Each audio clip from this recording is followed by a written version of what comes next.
Om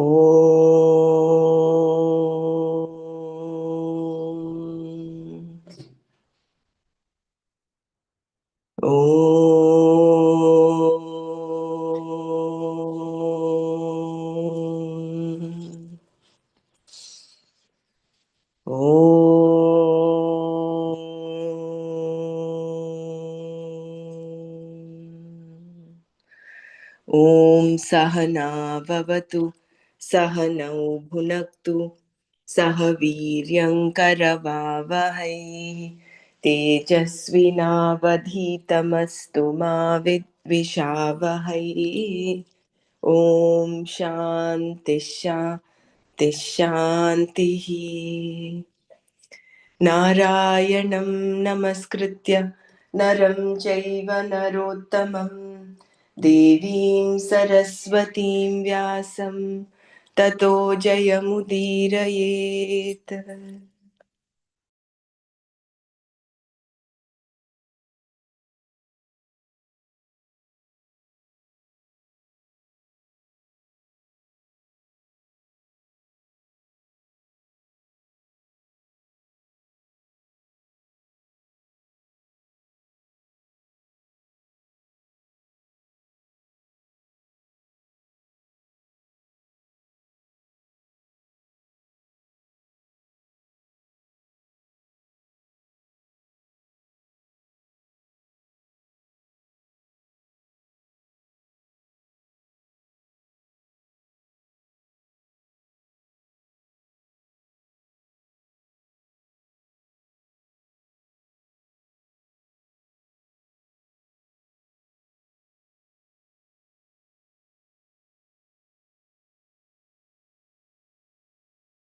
Jai Gurudev.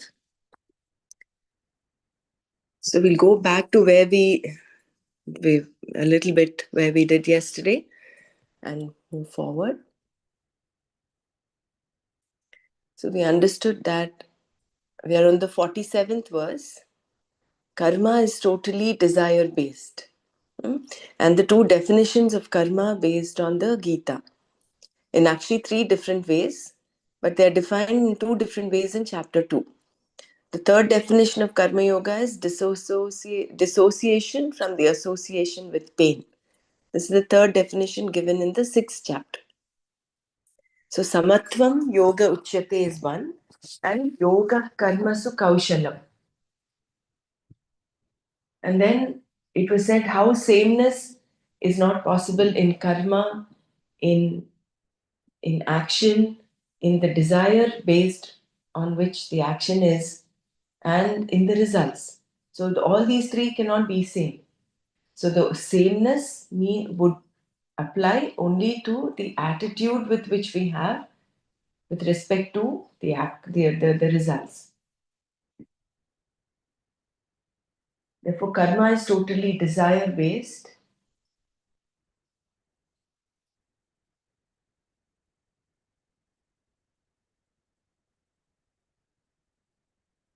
And then we saw how the results of action can be different.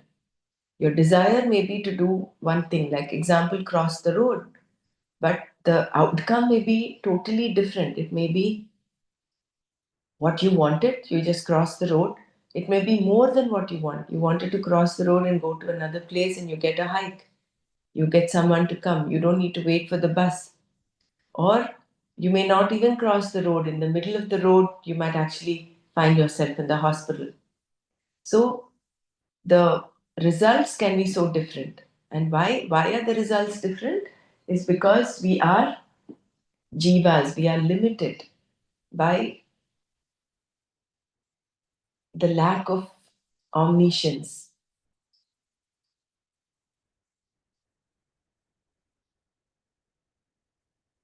So the limitations of the jiva. Wherever the jiva is, power wielded by that jiva is limited. Even Indra's wings are clipped. He does not have total overlordship because there are other domains where He's not even given entry. He may say, I am Indra, and still be told to leave.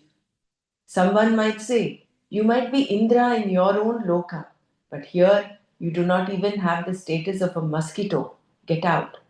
Thus, we find that no one's wingspan enables him or her to go everywhere.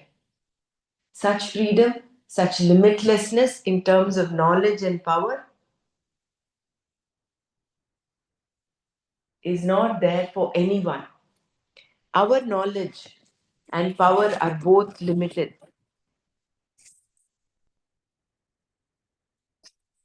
For want of knowledge, we cannot avoid what we want to avoid.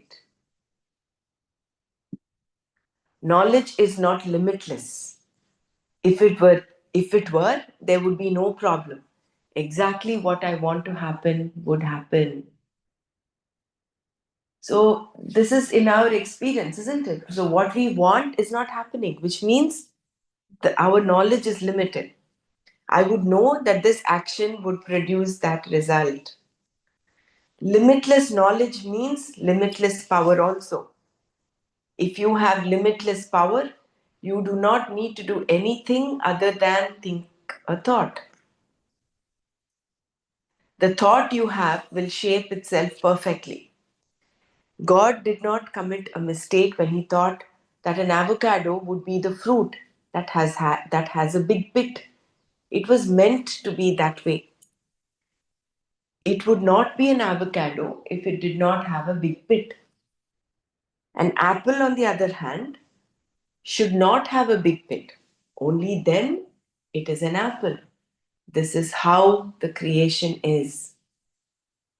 When there is omniscience, the thoughts are clean and complete.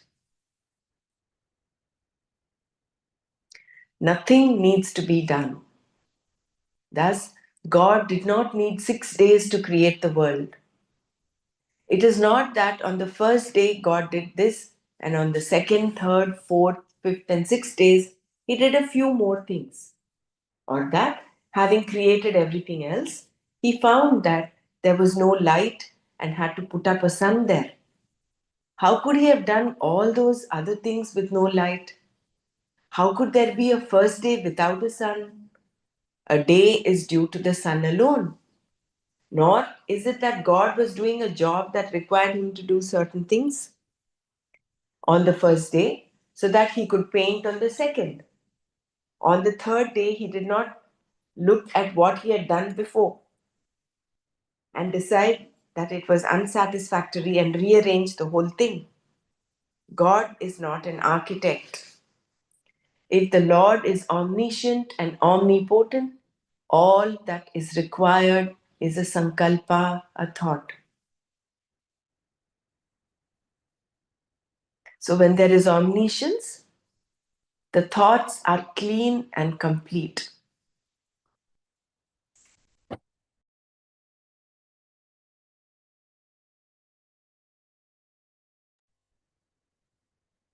Even as mortals, even as mere mortals, even we as mere mortals do better in our dreams. We think of a world and it is there in front of us. If we think of a mountain, the mountain is up. If we think of a lion on the mountain, the lion is there. If we think of an African jungle, it is all there. We need not do anything, nor do we have to go anywhere. It is all there. We created it. And if we want everyone to come and see our creation, they come in droves in every imaginable means of transport because we have the capacity to create them all in an instant. A capacity similar to this in the Lord, of course, is what is meant by omnipotence. That is why he is called a Satya Sankalpa, one whose thought, Sankalpa, is true, Satya. When the thought is there, the whole thing is there. This is omnipotence. We'll just let this sink in before we go to the next paragraph. Anyone wants to say anything?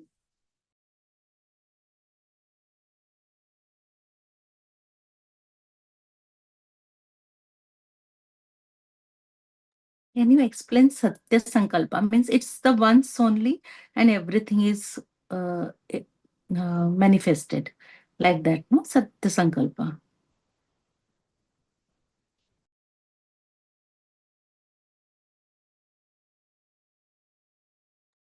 Yes, in Taittiriya Upanishad, if you remember, Nana had told us, he says, he just thinks about it. He says, So kamayata, bahunam prajayeti.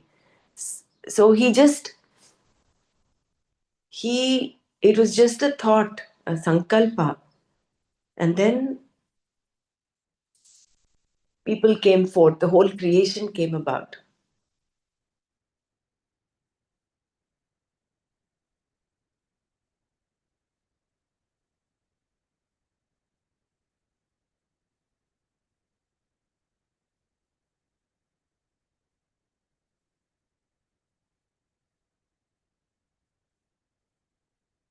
It's not like how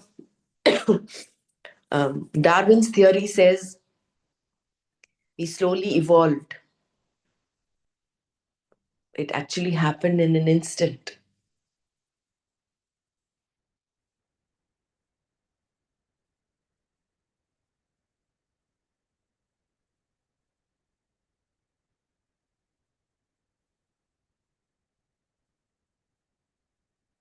And I think there is a term for this in Atmabodh or in Tattva Bodh that we learned. Um, it's not that Virat, it is, I'm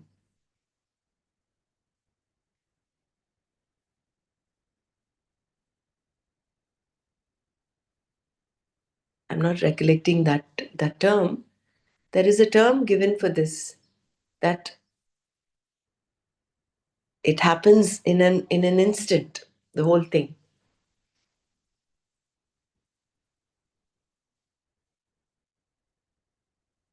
See, the thing is, when there is omniscience and omnipotence, the thought is clean and complete. That's that's something that we need to understand.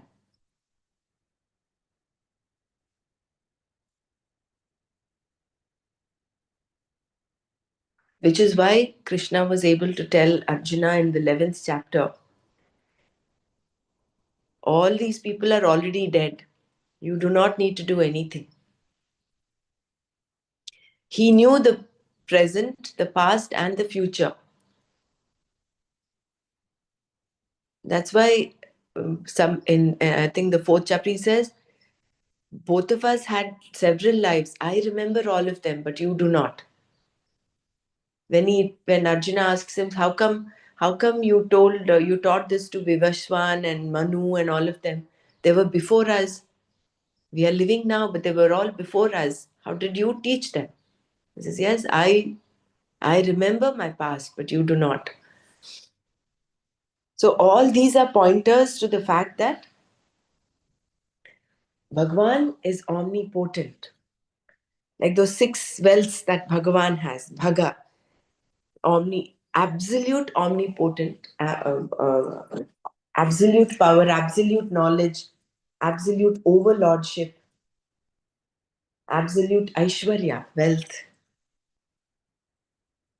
Which is why he knows. That is why Karma Yoga is meant for jivas who still have to realize we still are limited by our knowledge. Therefore, we do everything as Ishwararpanamastu.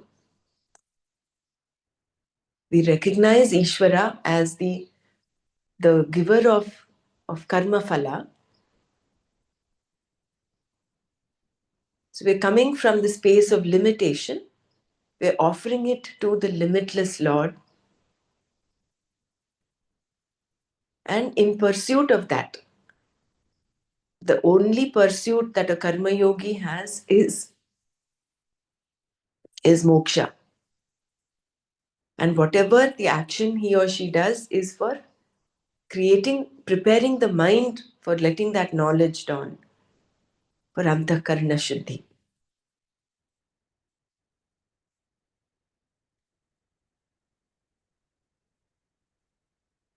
So that is why he is called a Satya Sankalpa, one whose thought Sankalpa is true, Satya. When the thought is there, the whole thing is there. This is omnipotence. Well, honestly, even I have not understood completely what the Satya Sankalpa is. But we'll go forward with the faith that as we keep learning, we will understand what it actually means.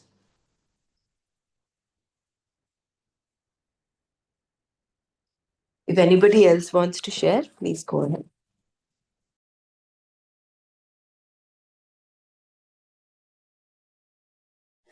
Prabhaji, you said it so nicely. Darwin's theory doesn't apply to this, creation. It's very nice, correct.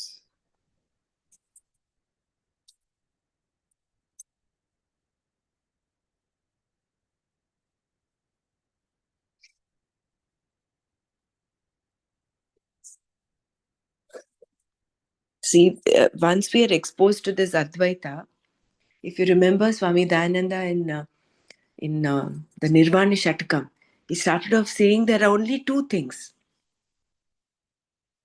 Atma and Anatma. Everything that you perceive as apart from you, anything that you perceive, because you're able to perceive, is Anatma. Including, it starts off with the objects outside, then your body, you're able to see this body, you're perceiving this body, and then your mind, your thoughts, your intellect, your ego, all that you're able to see. So all that becomes Anatma. And what remains? The perceiver, the one who is observing, the one who's seeing, the seer, the knower. That is true. That is Satya. That is Atma.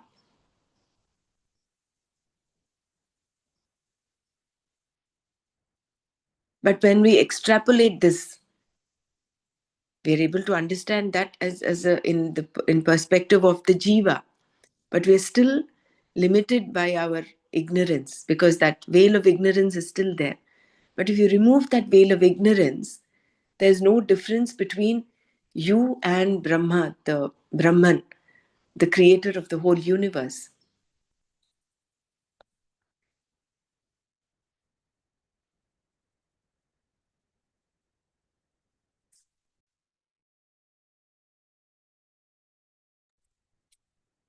So the whole journey is to move from our identification with the Anatma to our identification with the Atma.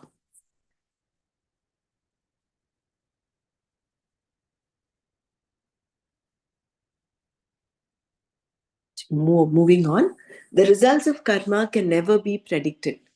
However, for you, power and knowledge being limited, for you meaning for us the jiva, certain situations cannot be avoided. For want of power, you cannot avoid certain illnesses or accidents, like falling from a tree.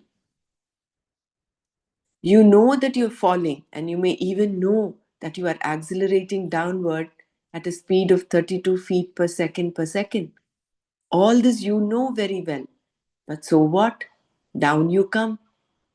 It matters not whether you are a great physicist or an ignoramus. One may know all the reasons as to why he or she is falling. The gravitational force, 32 feet per second, and so on. While someone else has no understanding of gravitation at all. All that is known is that he or she is coming down. But for want of power, neither of them can avoid falling. So, with or without the knowledge of gravitation, once you're falling from a tree, whether you're a knowledgeable person or an ignorant person, down you will come. This is why, because you are for want of power. We have limited power. If we had that power, like Superman or someone else, we would not fall down. You would have that power to raise yourself up.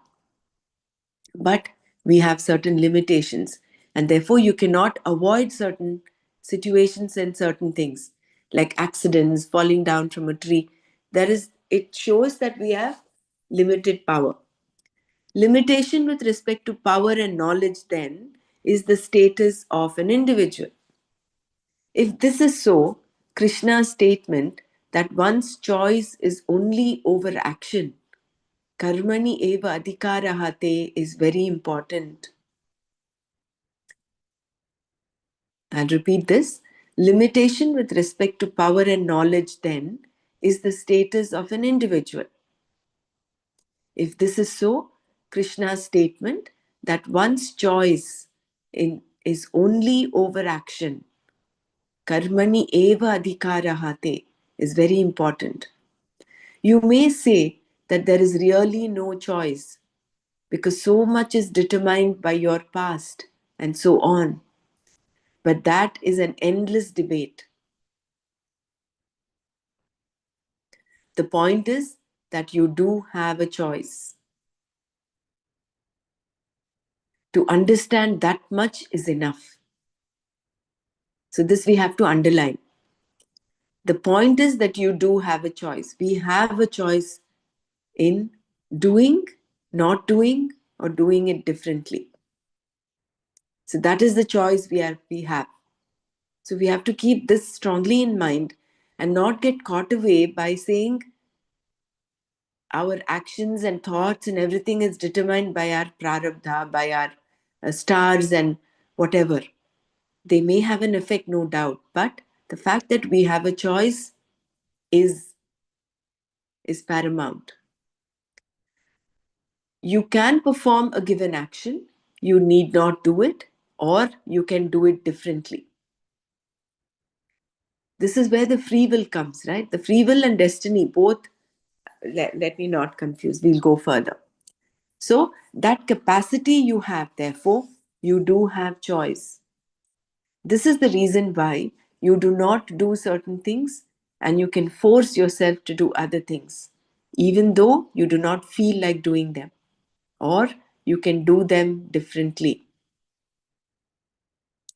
As a human being, then you have this choice, adhikara, but over the results of action, you have no choice whatsoever. Once you perform the karma, the result is taken care of. What choice do you have? If you had a choice over the result, you need not have done the karma at all. If you had any power over the result, you would always be successful.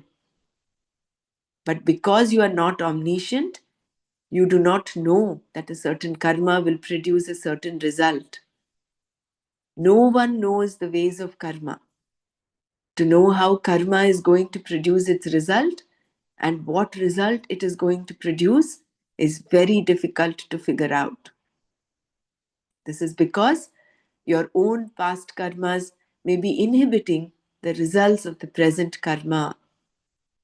Thus, all we know is good and bad luck. Sometimes we find ourselves in the right place at the right time, and at other times we are in the right place but not at the right time. In order to get the desired result, I have to be at the right place at the right time. But I do not always know which is the right time and place. I can only keep trying. This means that there seems to be an element called luck involved here. But we do not call it luck.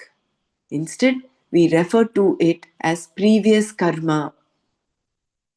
If the cause effect relationship is understood, there is no question of luck. It is simply replaced by past karma. Being at the right place at the right time is karma, and being at the wrong place is also karma. Therefore, we really do not know. We can only go by our choice, our free will.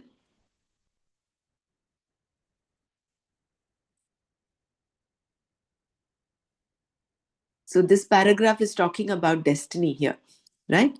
So it means there is being at the right place at the right time is ideal, but this is not all. This does not happen all the time.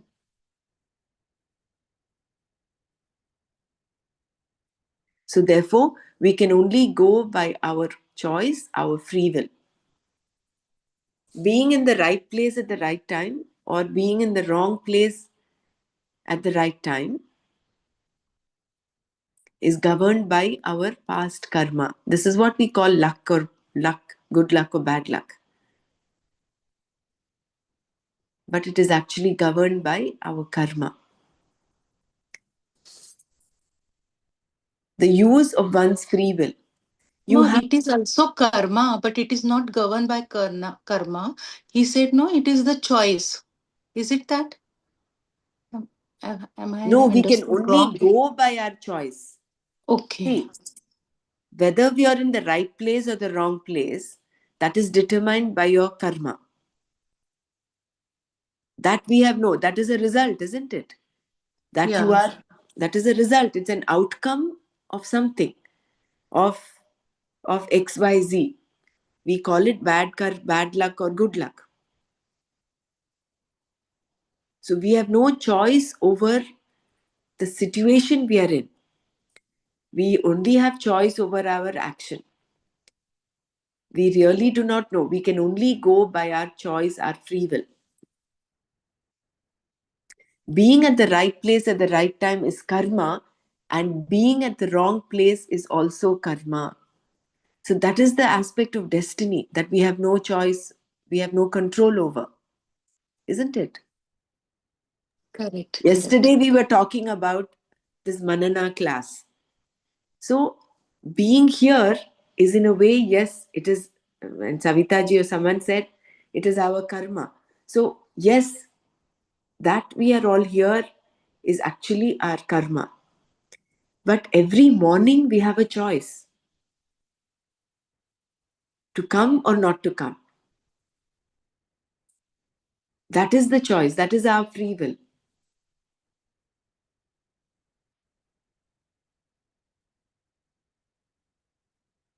So let's see this further. The use of one's free will.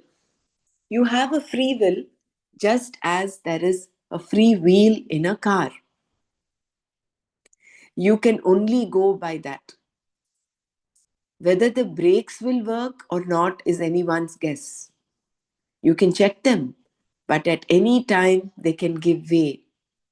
That is why they have special ramps every few miles on the highways for runaway trucks whose brakes have failed. It is not that every truck driver takes to the road without first having checked the brakes, but that anything can go wrong at any time. This is because when things are put together, their tendency is to fall apart. Whether it is a human system or any other system, the tendency is always the same.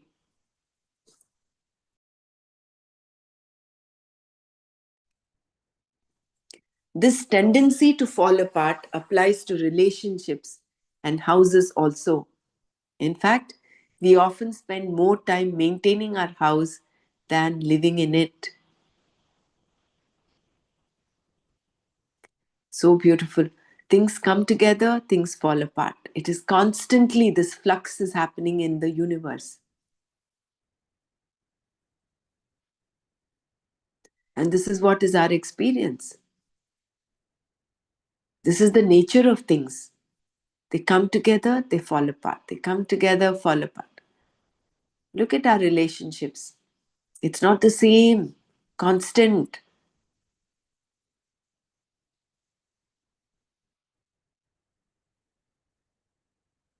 Same things with external objects like a house, a car, whatever.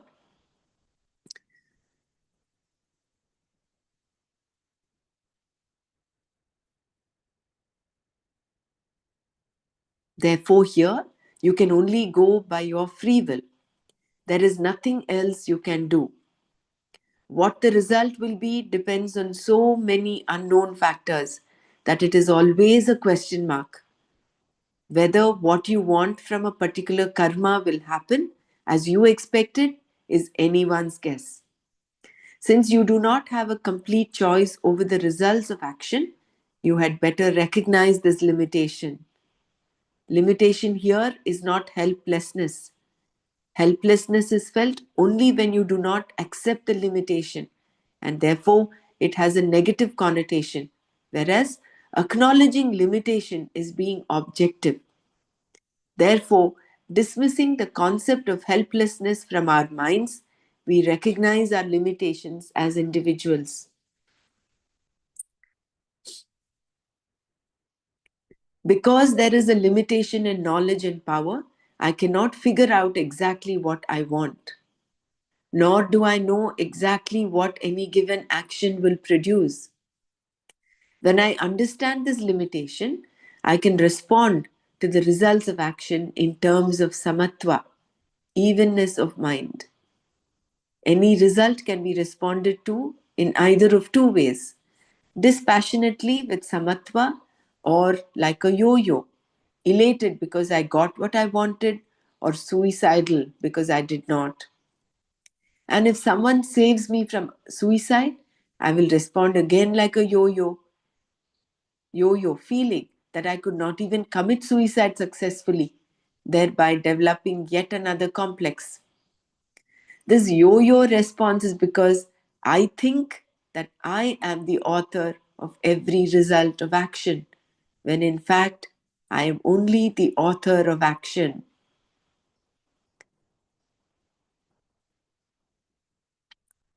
I am only the author of action. I am not the author of the result. This is that karmanye vadikaraste ma phaleshu kadachana.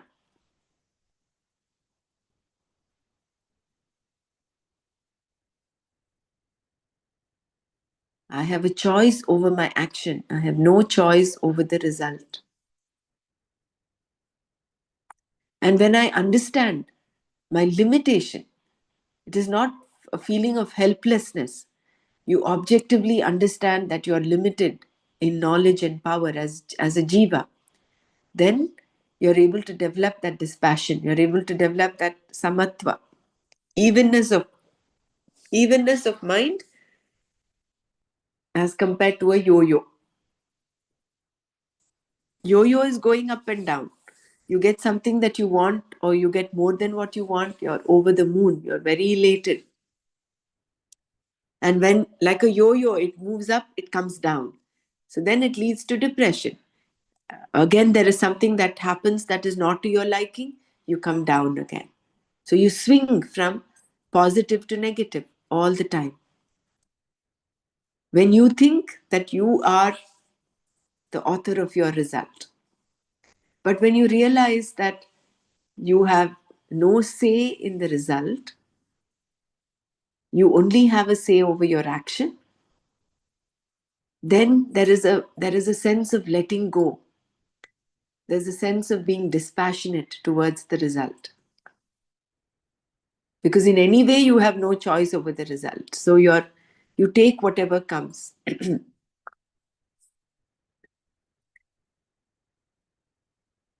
Depression is created by some onerous responsibility you have assumed, one that is absolutely illegitimate. You take what does not belong to you and then smart under it because you cannot always produce what you want. This is a fact. Let me repeat this. Depression is created by some onerous responsibility you have assumed, one that is absolutely illegitimate. You take what does not belong to you and then smart under it, because smart is you suffer under it because you cannot always produce what you want. This is a fact. Then why do you not just accept the fact? All that is required is to accept it objectively, to accept that this is how the creation is. This is what you are made up of. and no one else, even a Swami, is made any differently. All human beings have the same types of limitations. According to the Shastra, even the Devas have the same limitations, albeit with some small differences between them, just as there are between human beings. Similarly, while the President of the United States definitely has more power than other people, still he cannot appoint anyone he chooses as a judge. Once he realizes that he does not have a majority, he begins to withdraw quietly, proving that even presidential power is limited. Everyone's thumb has its size. Even if it swells, it can only become so big.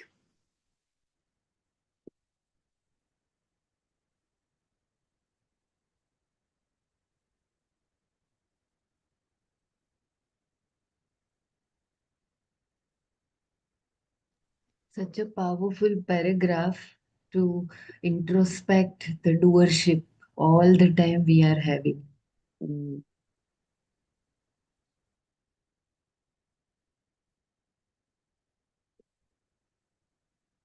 I like the last sentence.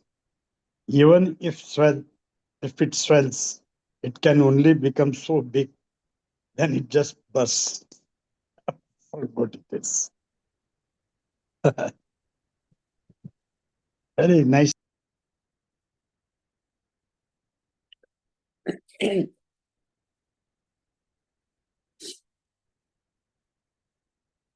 See how the play of ragadveshas and our false notion that we are the author of the result ends up in depression.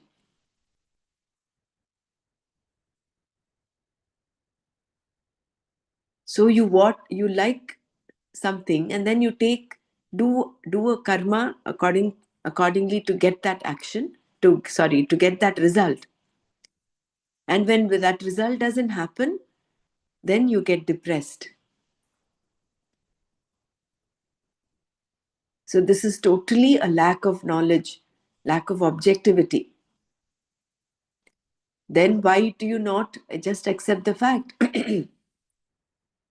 All that is required is to accept it objectively, to accept that this is how the creation is. So our knowledge point of accept people and situations as they are is to accept the results as they are, is to and understand. and move on too. Otherwise, Yeah. we accept the and we will get stuck also. Move on is the good. No, we will get depressed. Ah.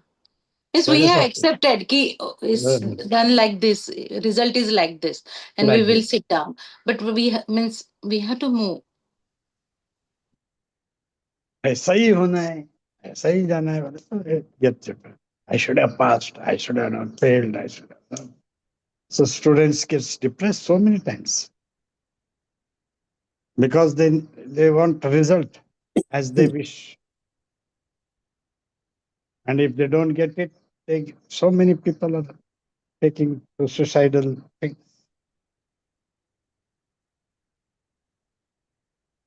Such a beautiful explanation they have And given. Wonderful. even in next, if they are failing that also, they are also they stuck then again.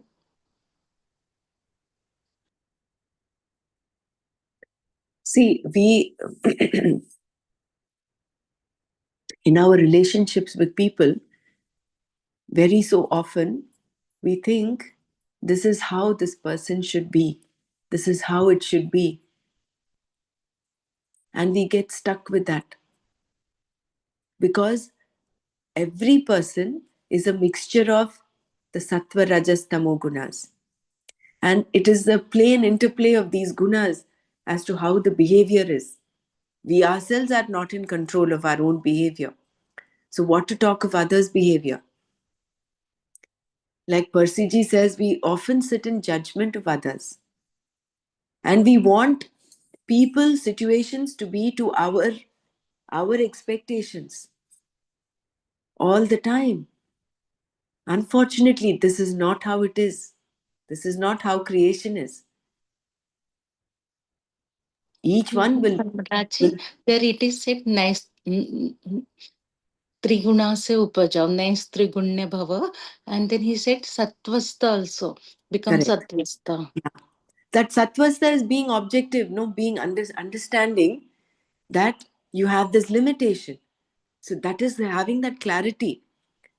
Yes, as a jiva, I have my limitation. It is not helplessness, but it's limitation. As a jiva, yes, this is how much I can do. I am not the author of the result. I am only the author of my action. That is being in sattva, isn't it? That knowledge that I have no say over the result. The outcome is not in my hands. I can desire an outcome. That is in my hands. The desire is there. My action is there. Free will is there. My choice of to do, not to do, or do differently is there. But what result will come, I have no control of. So this realization is being in sattva. Sattvasta, being established in that knowledge. And when you're in that sattva, then when you're exposed to this knowledge of Advaita, then you will rise above even sattva. Then you become Nistraigunya. But the first step is to be in that sattva.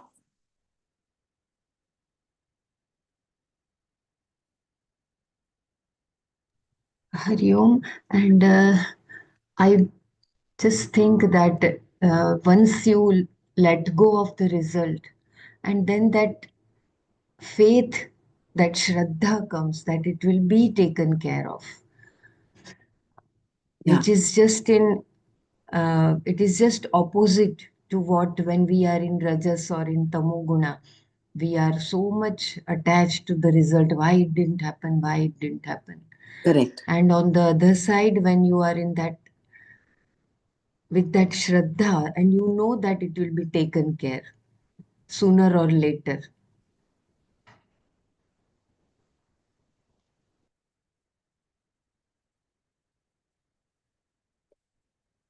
Which is true. But here we're not talking of passive acceptance, it's active acceptance, right? So when a thing,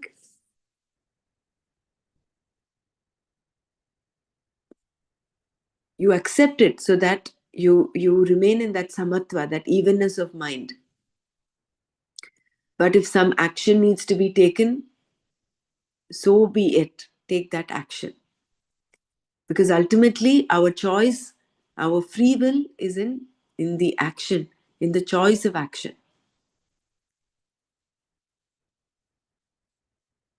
It's like that story of the person who's drowning in the ocean, and he's praying to God, and he says, yes, God will come and save me. And there is a log that goes by, and he, instead of catching hold of the log and saving himself, he says, no, God will come and save me.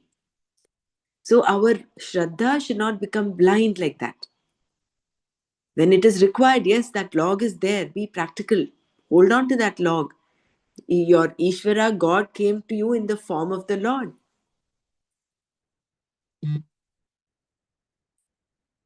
So true. Yeah. Isn't it? So, Yeah. at every situation, we will have to take that decision, have that active acceptance. What needs to be done, objectively take that decision. Otherwise, it becomes blind belief, very passive. The faith is like it's an active. It's I don't know how to put that in, but Shraddha, yes, it's there. That only the best will happen. But we cannot be passive and say the best will happen.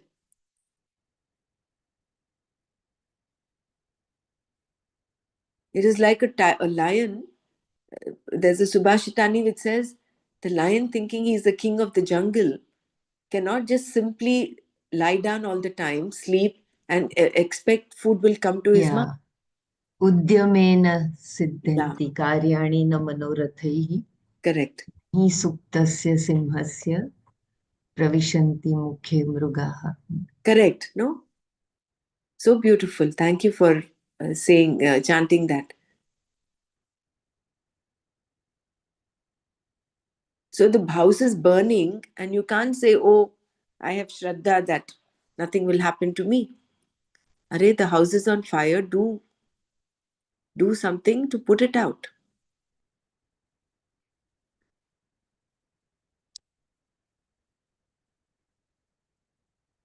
So should I repeat this?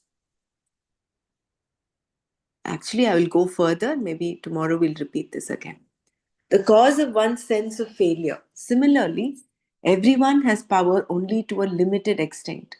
You can improve your power, but only to a limited degree. Knowledge also is limited and can be improved upon only in a limited way.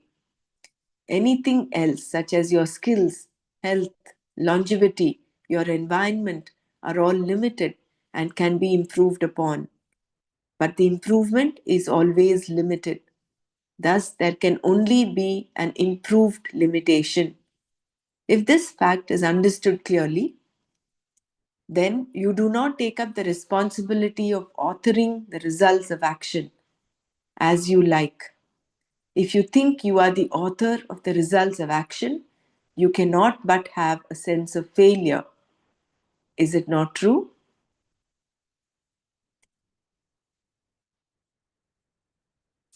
I will repeat this paragraph. The cause of one's sense of failure. Similarly, everyone has power only to a limited extent. You can improve your power, but only to a limited degree.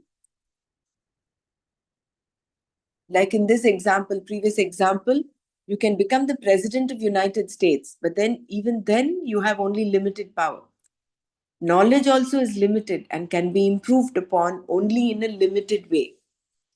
Anything else, such as your skills, health, longevity, your environment, are all limited and can be improved upon. But the improvement is always limited. Thus, there can only be an improved limitation. If this fact is understood clearly, then you do not take up the responsibility of authoring the results of action as you like. If you think you are the author of the results of action, you cannot but have a sense of failure. Is it not true? What is being discussed here is yoga, it is not jnana. It is simply an empirical, pragmatic attitude and has nothing to do with Atma and Anatma, the reality, Brahman, and so on. It is simply looking at yourself as you are in the world, seeing how the world is and your own position in the scheme of things.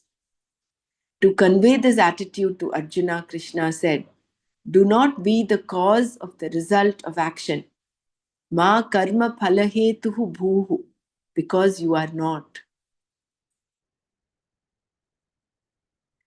Then what are you? You are merely the cause of action. Karma hetu, not the cause of the result of action. Karma phala hetu. You are the author of karma, but not the result thereof. Given this fact, the most appropriate thing to do is to take whatever result comes with an even attitude, samatva. By not getting what you want, you become wiser. Not getting what you want does not mean you have become a failure. It means only that your limited knowledge has improved somewhat. You have become wiser. Or if the result is more than you expected, you are also wise. In addition, if you try again, thinking you will again get more, and the result is not as you expected, you say, "What luck!" Still, you have become wiser. Whether you gain or do not gain, there is always wisdom to gain. There is definitely something to learn. To know that you are the author of the action, but not the result thereof, produces samatva. In this context, samatva is nothing more than a pragmatic attitude. To make it karma yoga, we have to go one step further because karma yoga implies the acceptance of Ishvara. Unless you accept Ishvara, there is no karma yoga. There are a lot of people who are pragmatic and who take whatever happens in their stride and then proceed because they know it is all in the game of living and doing. They are more or less pragmatic, more or less objective, because of course they have their bad days. This is simple samatva. Whereas karma yoga requires the recognition of Ishvara.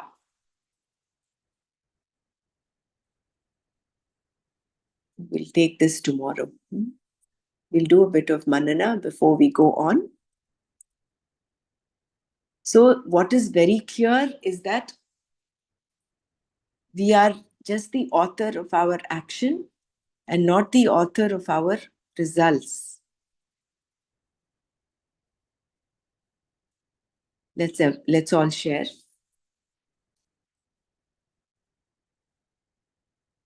How the Karma Yoga requires Ishvara's that what is it?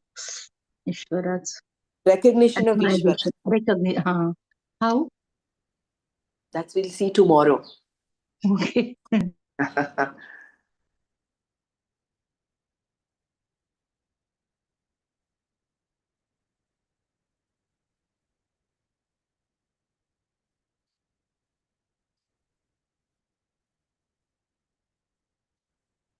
So there is no question of depression.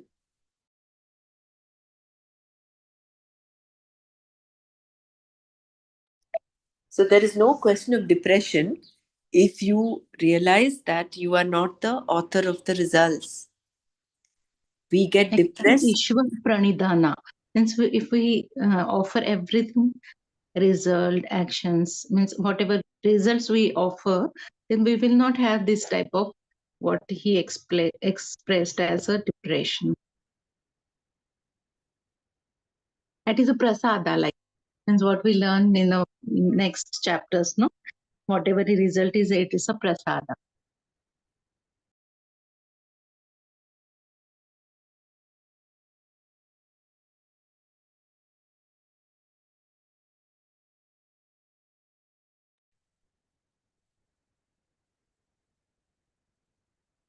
Can't hear anyone. Yeah, no one is saying anything.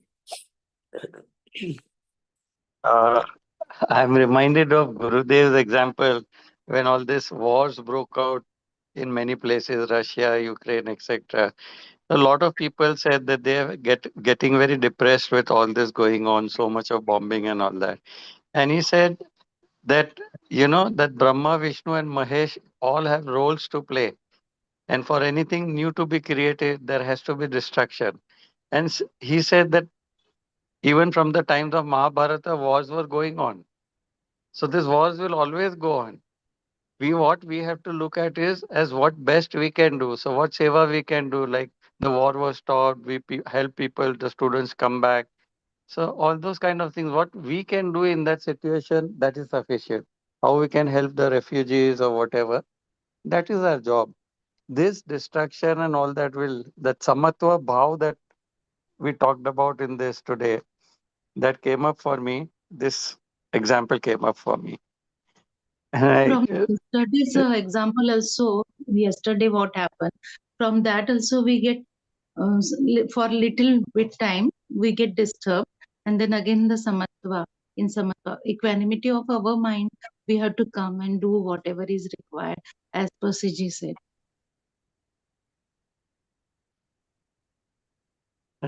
Also, I had after many years, somebody came visiting. My nephew came visiting from Gujarat. He's married. He's having 4 children, and the difference in age is that one is in SSC 11th standard, the smallest one is in senior KG, and in between he has twins who are 10 years old. So 15, 10, and senior KG. So The wife just shared with me jokingly that when he's leaving the house is in a mess for work. The husband, who's my nephew, and then all the children, they go to their studies, whatever schools and all that, and each one at their specific time goes off, and each one starts coming back also at specific time during the day. So in the meantime, when the house is empty, she starts cleaning up, cooking and all that. And by the time each one keeps coming back, especially the twins and all, the house is again started getting messy with the children around in the house. You know how children are. And she jokingly told me that when he comes back, he says, I left, the house was in a mess, and when I'm coming back also, the house in the is a mess. What do you do throughout the day? And she was trying to give me like, look, you are the uncle. And so it was like, she was in a very joking manner, she took it. Means she was in acceptance that he spoke like this to her, like as if the house always remains in a mess. But with 4 children around, the house is bound to get messy, especially when they are so small. So how not to get the mind disturbed? Even people who are not walking on the path, they have found their own ways of doing it. You know, they are in acceptance. If they are following even one of these 5 principles, like Gurudev says so many times, not to even if you don't accept all the 5, start at least with one of the rules. Yeah. You know, what you shared, the example you shared is so in sync with this, what we read today, is that when things are put together, their tendency is to fall apart. Whether it's a human system or any other system, the tendency is always the same. This tendency to fall apart applies to relationships and houses. In fact, we often spend more time maintaining our house than living in it. So, this tendency to fall apart is in nature, is natural. That is the problem we have. We want to maintain the same relationship we have with our spouse, with our children, with our friends. And that is the problem, because we want that sameness. We don't want that change. We resist change. Whereas change is in the order, change is inevitable. But Brahmaraji, that sentence was given, no? We means for maintaining the home means we do so many things, and we spend time in like we make the bed. We Mm. spend the time All the time making the making bed the and bed. could not, and could Exactly. not sleep. Mm. Same thing happens to us. Means when some renovation is going on in my home, and I felt why I have to this work, so much mess, and there is means I can't sit properly, I can't sleep, means there is such a mess everywhere. So वो इच्छा हुई कि क्यों किया मैंने, अच्छा तो था, थोड़ा सा खराब था, एक्सेप्ट कर लेती, but change was also required. Same time I was not able, means accepting the disturbance is happening with that work. So everything was falling apart, but now I am steady. Okay, they are doing, I have to be steady, I have Correct. to do my work. So that is the acceptance. No. So change situations will change. See, you cannot also say, okay, why should I just accept the house as it is? If there is a crack somewhere, let me just accept. That becomes passive acceptance. The crack is there, you have to fix it. Otherwise, it might, the next time it rains, it might come crumbling down. So you will be responsible for that then, right? Correct. So your Correct. right action then is to, your choice of action, you are the author of your action. So take whatever necessary steps to fix that crack. And when the crack is being fixed, the fact is that the house will be in a mess. There will be some concrete, this and that lying around. Accept the situation rather than resist it. Because the raga is to have a clean house. You want to avoid having mess in the house. So we are caught up again in the raga dvesha. So rise above that, accept, yes, when this is going to happen, house maintenance jobs are happening, it has to be done. So, moment to moment, it is being an acceptance of the present, that present moment is inevitable. When it comes to our relationships also in the family, one thing that Gurudev has mentioned in the manual also is that make space for imperfection amongst others. Just like you have a garbage bin in your kitchen and you put all the garbage there, whatever leftover vegetables or whatever, like that, you must make space for imperfection also. You cannot expect everybody to be perfect. And then your mind gets disturbed. So teenagers are going to keep their rooms messy. They take something from the kitchen, they'll make the stove messy. Something like that is going to happen. So make room for imperfection. Gurudev also says it so many times. Then your relationships will be healthy. If you start getting annoyed or disturbed mentally, then the relationship will suffer. In Bombay, it is so hot nowadays. And 2 Saturdays back, uh, probably the heat got to my wife. So in the morning, she wrote messages on WhatsApp to all the. There are 3, 4 ladies who and some students who stay over after Kriya, long Kriya follow-up session. They have dinner at our place and go. And some of them bring the married ladies. They bring something with them from their house. And for last 3, 4 times, maybe they were also not bringing something or something. And wife, it just got to my wife, and she wrote to everybody that I will not be cooking today, and you all also don't bring anything.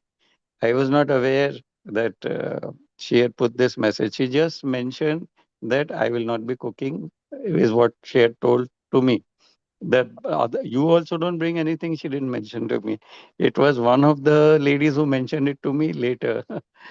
When she was not there, that she had written like that. And they could not understand why she wrote like that. And normally, when she's not well, they come over and bring food for all of us. And it's become like a relationship, extended family, that we share that kind of relationship. I did not turn around or question my wife at all about anything. In fact, I said nothing to them. And these people also were so understanding. One of them didn't turn up the other day, but the next day she made lunch and brought it with rotis, chapatis, like to my house. And like when I did nothing, when I didn't question my wife, nothing about it, things turned around so beautifully. And another lady brought in something else the next day.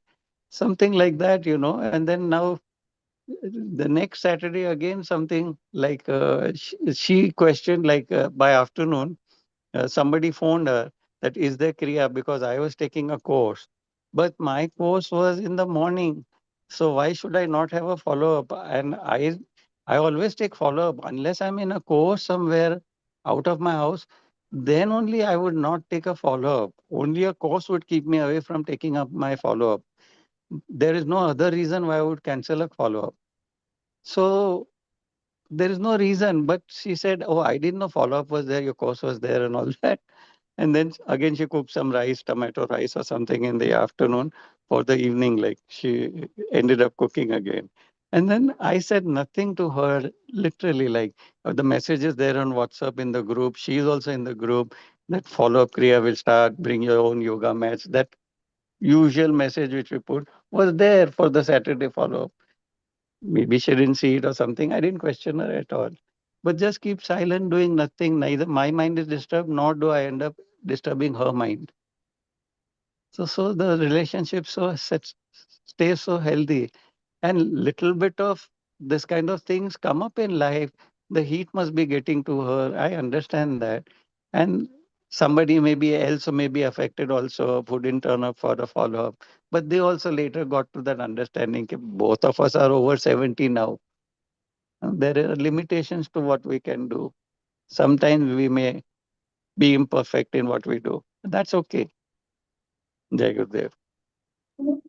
What a we had to at this point we had to just remember what a beautiful point Guruji has given us. No, all this he summed up. All this whatever we are reading now, everything in one point, that accept things as they are and accept situation as they are. Everything is included in this. If we do that, we are in the Karma Yoga already. Such a beautiful course, Sudarshan, this basic course. Everything has been covered in this. Small, by a point, not with all the discussions and all that. Just follow those. Such a beautiful guru we have. Really, we have to salute him. He just summed it up, and practically he is making us to follow it. Such a beautiful thing. We have to thank him. Jai Guru.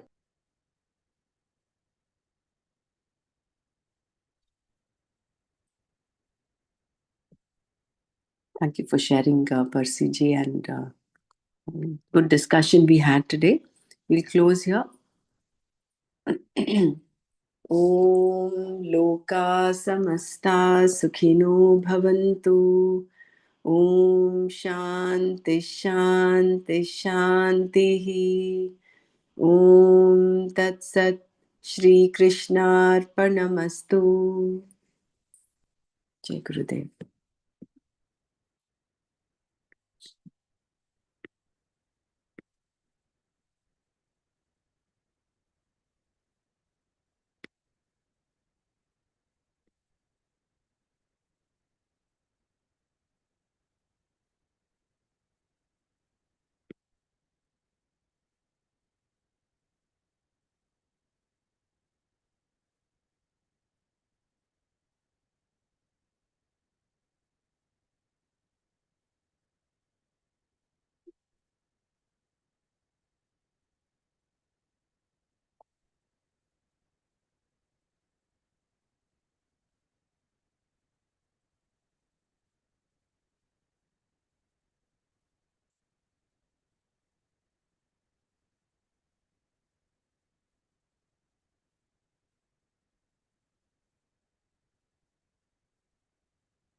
I'm not sure if this might interest you, but if you or a loved one is often forgetting things or suffering from brain fog, then I've got something important to share with you.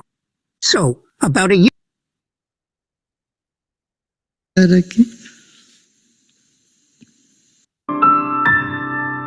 तीन बार ओंकार करते सब रीढ़ की हड्डी सीधा रखें।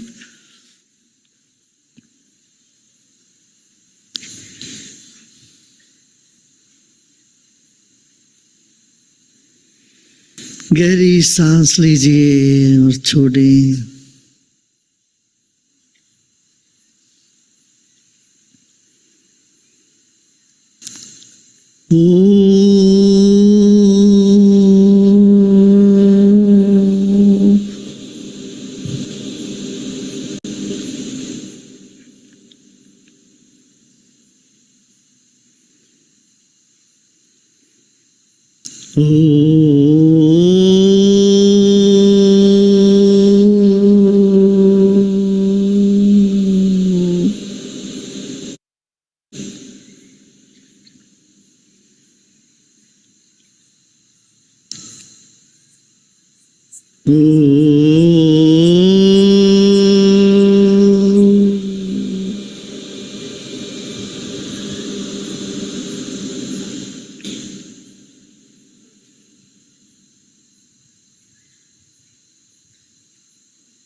Nothing around us is real, neither this body or the world. शरीर और हमारे परिसर में जो भी है ये सब समाप्त हो जाने की ही है। ये कुछ भी सत्य नहीं।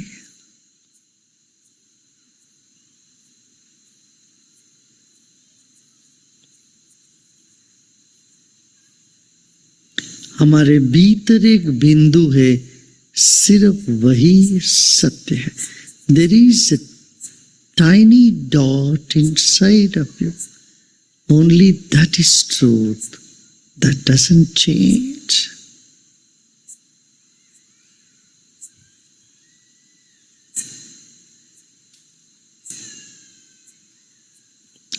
You are a witness to everything.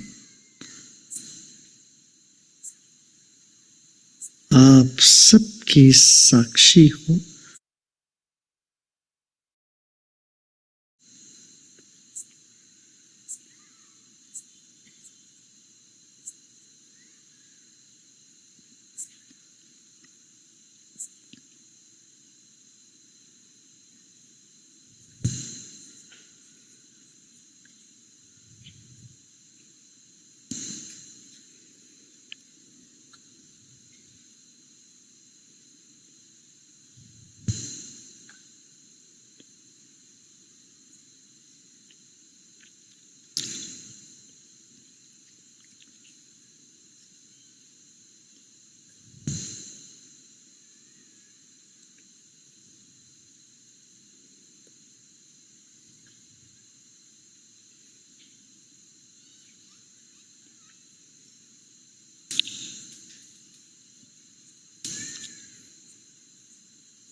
मुस्कुराते मुस्कुराते एक सांस लीजिए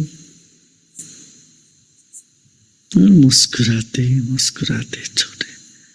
Breathe in with a smile and breathe out with a smile.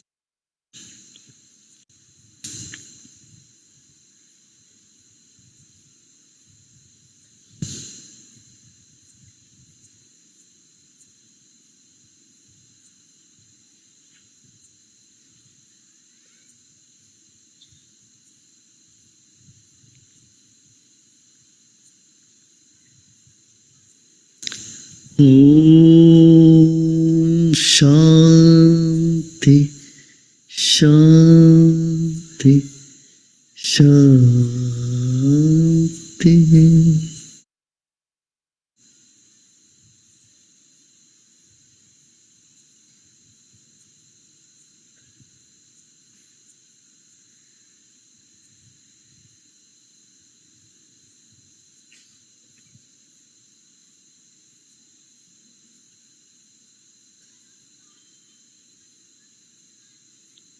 Then slowly and gradually become aware of body and surroundings.